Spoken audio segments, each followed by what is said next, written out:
సార్వత్రిక ఎన్నికల నిర్వహణ కోసం వినియోగించే ఈవీఎం అనుబంధ యూనిట్స్, పోలింగ్ మెటీరియల్ భద్రపరిచి పోలింగ్ సామగ్రి పంపిణీకి సమగ్ర కార్యాచరణకు సిద్ధం చేసుకోవాలని తూర్పుగోదావరి జిల్లా కలెక్టర్, జిల్లా ఎన్నికల అధికారి కె మాధవీలత అధికార యంత్రాంగాన్ని ఆదేశించారు.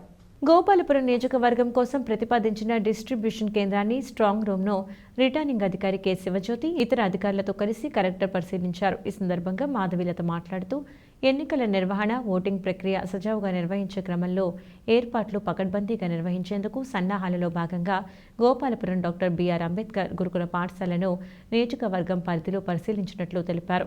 ఈ కేంద్రం నుంచి గోపాలపురం నియోజకవర్గంలో ఉన్న అన్ని పోలింగ్ కేంద్రాలకు, పార్లమెంట్, అసెంబ్లీ నియోజకవర్గాలకు చెందిన ఈవీఎం పరికరాలు, ఇతర పోలింగ్ మెటీరియల్ పంపడం జరుగుతుందన్నారు.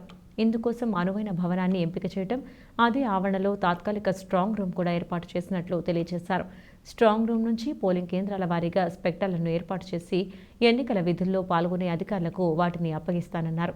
ఇందుకు అనుగుణంగా రోడ్ మ్యాప్ ప్రకారం ప్రణాళిక సిద్ధం చేసుకోవాలని ఆదేశించారు.